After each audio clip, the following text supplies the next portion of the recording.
welcome to another Eye in the Sky. I'm Lucy Meacock and we're going to continue our look at wonderful places in the northwest from an unfamiliar angle. Today's journey starts in Bootle, by the sea north of Liverpool. We'll make our way over Aintree, up the coast towards Formby and the beautiful sands that border the Irish Sea. Then on to Southport and the mouth of the Ribble. We move inland to Rufford Old Hall and Leyland. A turn around Turton Tower brings us to Bolton, once one of the world's largest centres for cotton production. We end up at Rochdale, the only city in the British Isles with a major river flowing under it. All that and a few surprises too. Well, the man who works all the magic in the air is Mark Barry-Jackson, our pilot, or BJ as he likes to be called. Hello Lucy, how are you? Great, really good to see you. How's it looking? We're all set. Well, we've got so many great locations to see, we better get going. Well.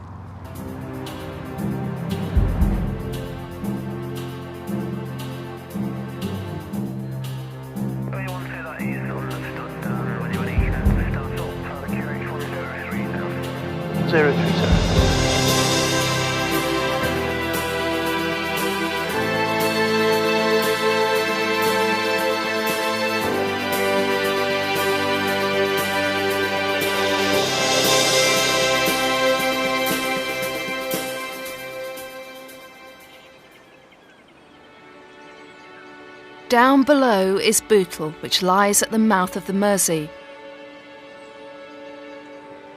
It doesn't look like it now, but the town was heavily damaged in the Second World War. That's because the docks attracted the Luftwaffe's attention. You can still see the rows of terraces built to house the dockers. Earlier in the 19th century, it had been a favourite suburb for rich Liverpudlians who enjoyed the fresh coastal air.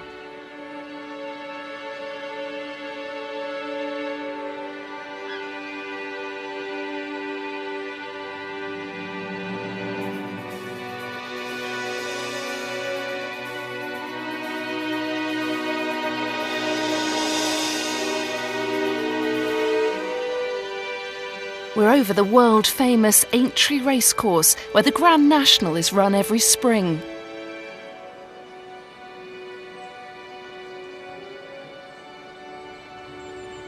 The race takes in 16 giant steeplechase fences, and the horses have to cover 4.5 miles. On one occasion, out of 69 starters, only one runner finished. Even top jockeys find this a real challenge. Red Rum was a famous champion. He won the race 3 times in the 1970s. Oddly, the race crosses a major public highway, Melling Road. Not once, but twice. You can see it down there. We're turning back towards the coast now for our next port of call, Crosby. And just offshore runs the deep shipping channel used by ferries from Liverpool to the Isle of Man.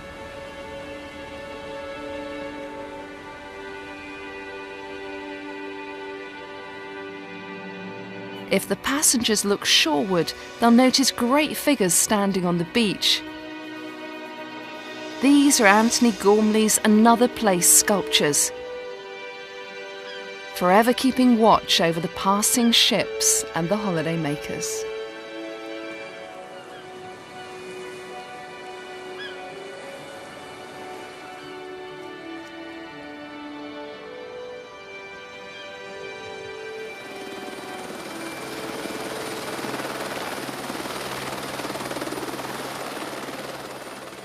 Moving slightly up the coast and crossing the A565, we find the magnificent Ince Blundell Hall. Now a nursing home, it was built in the 1720s on the site of a much older house. The Blundell family gathered a fine collection of classical statues, including some from Emperor Hadrian's villa at Tivoli in Italy. Most of the collection was housed in this domed temple, a copy of the Pantheon in Rome.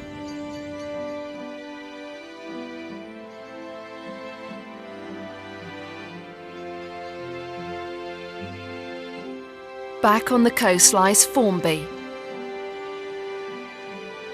The town was founded by Norsemen and Vikings arriving from Ireland in about 960 AD. Formby lies on the West Lancashire coastal plain, and the lowest point of the town is half a metre below sea level. Formby also has its own microclimate, enjoying mild winters and warm summers, explaining in part its popularity. The sands and dunes of Formby Point have attracted Merseysiders for generations. There are even earlier visitors. Fossilised human footprints have been found from 4,000 years ago, along with hoof marks of the oryx, predecessor of modern cattle. In the nearby pine woods, the National Trust runs a sanctuary for the threatened red squirrel, which flourishes here, together with other rare wildlife, such as the natterjack toad.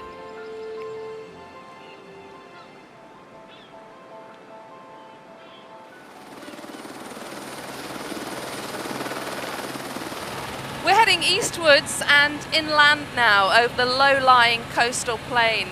And we're off to one of the other great houses in this area, Scarisbrick Hall. You can't miss the 100-foot tower, a landmark for miles around. It might remind you of Big Ben.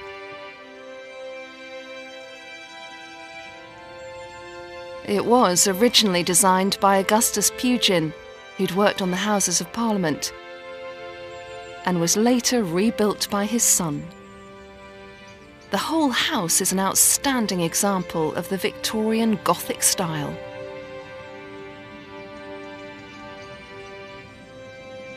The Scarisbrick coat of arms was granted to the family after the Battle of Agincourt by Henry V.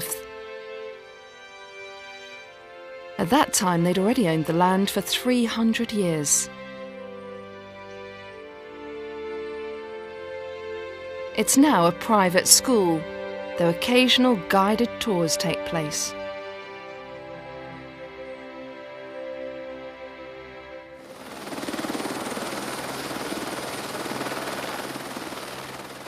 To the coast once more to take in one of Britain's most famous links courses, the Royal Birkdale, where occasionally the Open Golf Championship and even the Ryder Cup take place.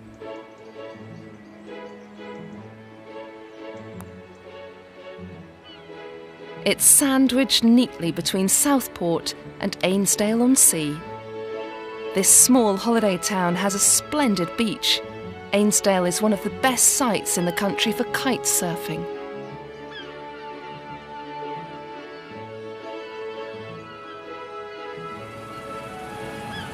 This huge beach runs all the way up from Crosby in the south, almost up as far as the Ribble estuary. No wonder this is such a magnet for families on holiday. Ahead of us now is the seaside resort of Southport. It's the size of a city with 100,000 inhabitants. It has the longest land pier, that's a pier built on soil not standing on legs, in the UK. It's so long there's a tram to get you to the end. Southport as we know it came into being in 1792 and became an upmarket competitor to Blackpool. A place for the gentry to take in the sea air.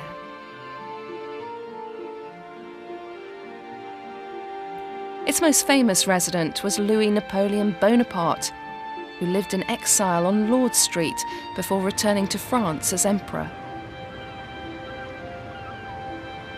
He set about rebuilding Paris, using Southport's wide avenues as a model for the boulevards for which the French capital is famous.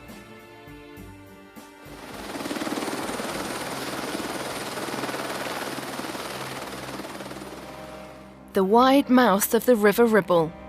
On the northern bank lies Lytham St Anne's.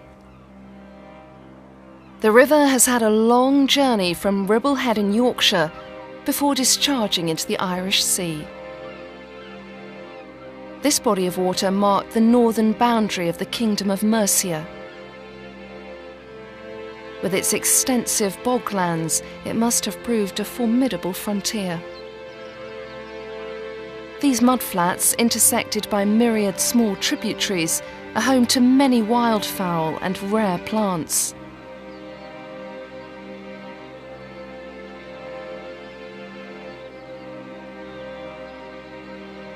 There's currently a debate raging about proposals to build a barrage across the Ribble upstream at Preston, which some fear may threaten this remarkable environment.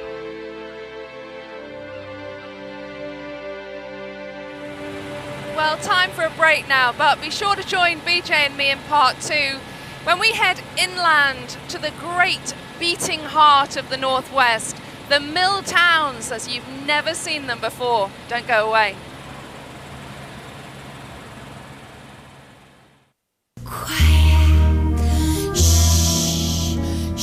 And so peaceful until you blow up fuse, sing boom, the damn cats sing boom, so what's the use? Wow! Kiss those Saturday afternoons goodbye. You sound like a commercial. The James Bond season continues with The Spy Who Loved Me, Saturday 3:10, ITV1.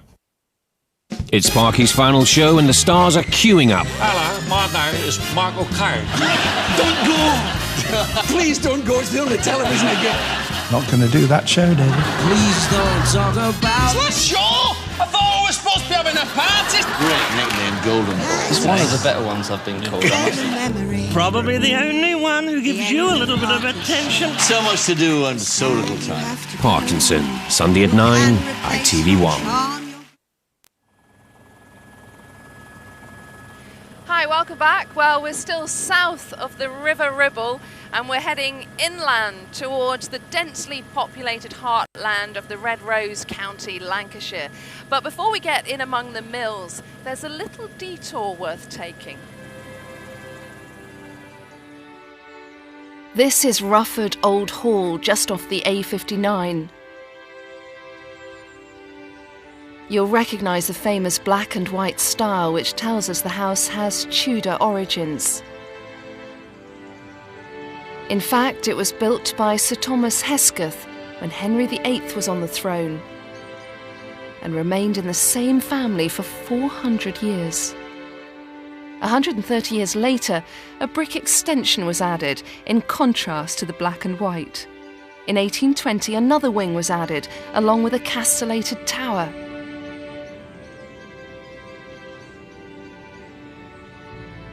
The hall is famous for its topiary gardens, with hedges and trees clipped into imaginative shapes, but also for the visit of an aspiring young actor and playwright said to have performed here in about 1590, William Shakespeare.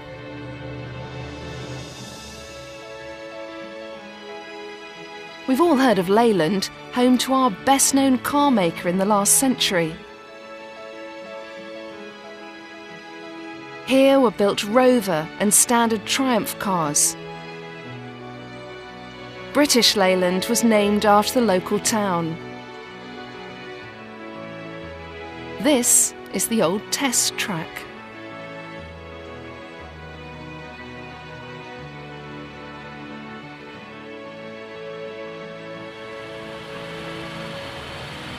Leyland lies exactly halfway between Glasgow and London. If we fly due south from here along the M6, we'd get to the Charnock Richard motorway services. Odd name that. I've often wondered where it came from, so let's find out.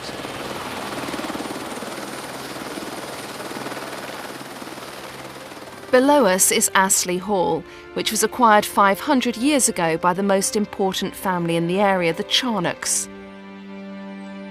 Richard came from a 13th century owner, whose name was added to avoid confusion with other local villages. The house is situated in a magnificent park with its own lake. The present hall, with some of the largest bay windows ever, was built in 1665, the year before the Great Fire of London.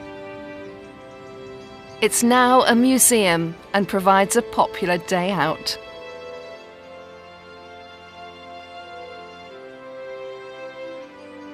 Nearby lies the old mining town of Chorley, which together with many others became a big player as the Industrial Revolution swept the north of England.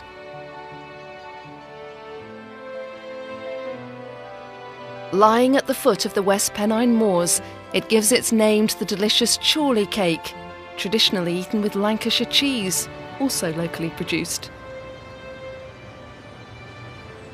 Mill towns needed large quantities of water, not only for the population, but for making cotton. So, in the 19th century, large reservoirs were constructed, like this one at Anglesark. It originally fed the city of Liverpool, but now supplies water to Wigan. This reservoir is part of the Rivington chain.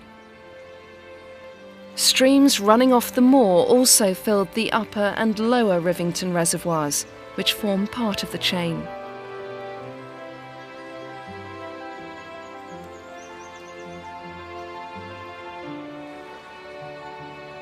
The whole chain holds around 4,000 million gallons of water. At one end of the lower reservoir is this replica of the long-vanished Liverpool Castle. It was built on a reduced scale by Lord Lever, who'd founded the Port Sunlight Works on the banks of the Mersey. The castle was begun in 1912 and took 15 years to build. Even then, it was never quite finished. However, it provides a record in stone of how the original might have looked, as it had been pulled down in the 18th century. The castle stands on the old Lever estate, where his magnificent house once stood.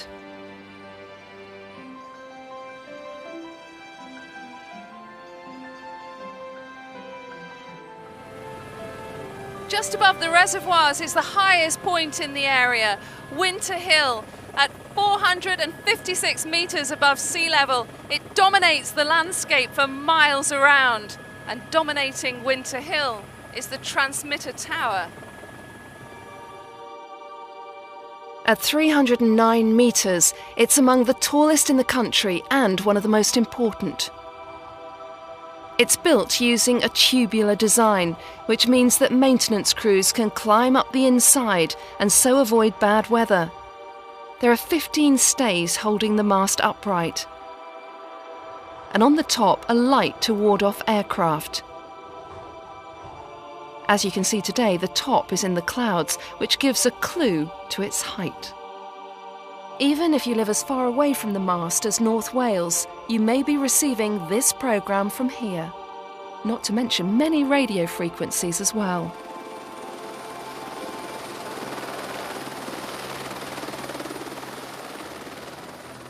Leaving Manchester and its satellite towns to the south, we're over the North Pennine Moors, one of the most thinly populated areas of the United Kingdom.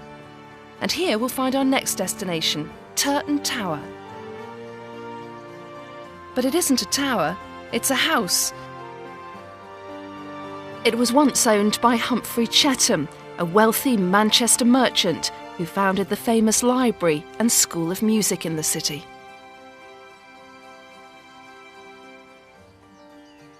It passed through the hands of many tenants, one of whom grew irritated by the number of visitors attracted by some old stone circles in his grounds. So he had the Bronze Age relics broken up and removed. If he'd let them be, this place might have been the Stonehenge of the north.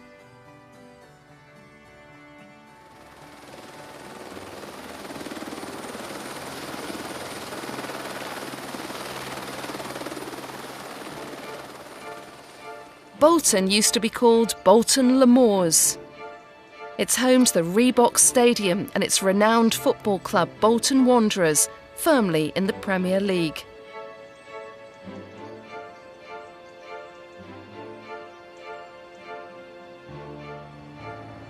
There aren't as many chimneys around Bolton as there used to be. Fred Dibner, the steeplejack, came from here, And even now it's clear he had plenty of work to keep him occupied.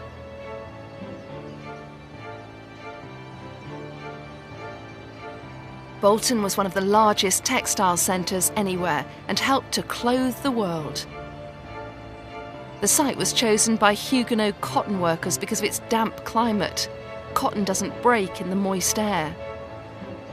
So popular were the town's products that between 1801 and 1901, the population exploded, rising from 37,000 to 250,000. Now, one thing that we can't see from the air is that the inhabitants of Bolton have been officially rated as the friendliest people in Britain. Good for them. Well, now we're heading off to another town beginning with B, Bury. This is a town which has had its own market for more than 600 years. And it was around that market that the town grew. From the stalls you can buy the local delicacy, black pudding. There also stands a statue of Sir Robert Peel, the man who gave us peelers, who became our national police force. Through Bury runs the East Lancashire Light Railway. You can travel by steam train from Haywood to Rawtenstall via Ramsbottom, passing close to the Peel Tower. Yes, that man again, providing a popular focus for a day out.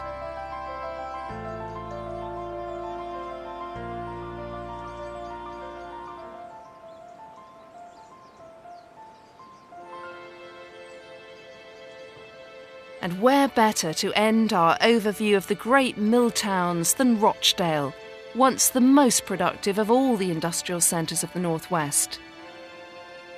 It gets its name from the River Roach. Part of the town centre is built over that river, which is banished underground for some distance. Looking proudly down on the town centre stands St Chad's Parish Church. Part of the tower dates from 1190.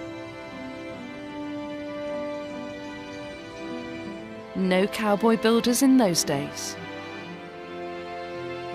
Or in Victorian times. The town hall contains stained glass so fine that during World War II Hitler gave orders that the building should be spared, as he wanted the windows in the tower brought to Germany for his enjoyment. It's been great to see some of our favourite towns from a whole new angle. And as ever, we have BJ to thank for his piloting skills. Gosh, thank you, Lucy. It's been a pleasure, BJ. Anyway, we'll have more spectacular sights for you in the next Eye in the Sky. Be sure to join us then. Bye-bye.